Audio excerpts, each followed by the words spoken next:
बिहार विधानसभा चुनाव की तारीखों के ऐलान के साथ ही दलों में सीट शेयरिंग का मुद्दा जल्द से जल्द सुलझाने की होड़ मची है। हालांकि एनडीए हो या महागठबंधन, सीट शेयरिंग को लेकर माथापच्ची जारी है। ऐसे में लोक जनशक्ति पार्टी रामविलास की अधिक सीटों की मांग से मामला और उलझ गया है। सवाल उठ रहे हैं कि क्या चिराग पासवान 2025 में अकेले चुनाव लड़ सकते हैं। चिराग पासवान अपनी पार्टी के लिए ज्यादा सीटों की मांग पर अड़े हैं। महत्वपूर्ण सवाल ये है कि क्या चिराग पहले की तरह एनडीए से अलग होकर चुनाव लड़ने की तैयारी में है या फिर एनडीए के साथ जुड़े रहेंगे, भले ही उनकी मांगे पूरी ना हो। 2020 के चुनाव में भी चिराग ने नीतीश कुमार से नाता तोड़ लिया था, लेकिन इस बार वो जेडीयू और बीजेपी गठबंधन का हिस्सा है। पिछले चुनाव में 33 सीटों पर नीतीश को कथित रूप से हरवाने वाले चिराग की अगली चाल पर सभी की नजरें टिकी है। पिछले चुनाव में चिराग पासवान ने नकारात्मक राजनीति की थी।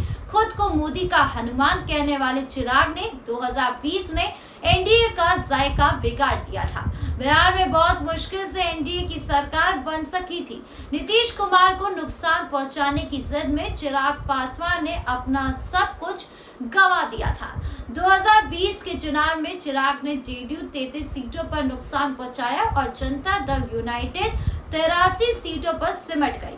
इस कोशिश में चिराग के 135 में से 134 उम्मीदवार हार गए। एक पर जीत मिली, लेकिन वो भी बाद में जेडीयू में शामिल हो गए, जबकि 9 सीटों पर चिराग के कैंडिडेट दूसरे स्थान पर रहे।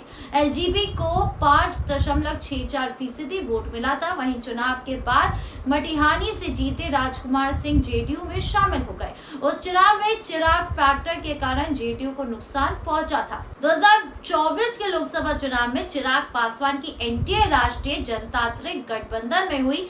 चिराग पासवान को एनडीए में 5 लोकसभा सीटें मिली और चिराग पासवान ने 5 सीटों को अपनी झोली में डाल दिया। 2020 के विधानसभा चुनाव के बाद चिराग पासवान 2024 में एक बार फिर ताकतवर बनकर उभरे। अपने 5 सांसद के बदौलत चिराग पासवान कम से कम 30 में से 35 लोकसभा सीट की उम्मीद लगाकर बैठे हैं। एनडीए में राजनीतिक दलों की संख्या को देखते हुए चिराग को इतनी सीटें देनी टेढ़ी खीर साबित हो रही है। चिराग पासवान की पार्टी को चुनाव में 6 से 7% के आसपास वोट मिलते रहे। बिहार में पासवान जाति की आबादी 5.31% है। चिराग पासवान की पार्टी लोक जनशक्ति पार्टी रामविलास को 2024 के लोकसभा चुनाव में बिहार में 6.6% वोट मिले और उसे 5 सीटें पर जीत हासिल हुई। 2020 के विधानसभा चुनाव में भी चिराग पासवान को 1 सीट पर जीत मिली थी। 2015 के विधानसभा चुनाव में चिराग पासवान की पार्टी को 2 सीटों पर जीत हासिल हुई। 2010 के विधानसभा चुनाव में लोक जनशक्ति पार्टी को 3 सीटों पर जीत हासिल हुई। 2005 के फरवरी माह में भी हुए विधानसभा चुनाव में लोक जनशक्ति पार्टी को 29 सीटों पर जीत हासिल हुई। जो अक्टूबर माह में हुआ चुनाव में 10 सीटों पर जीत हासिल हुई।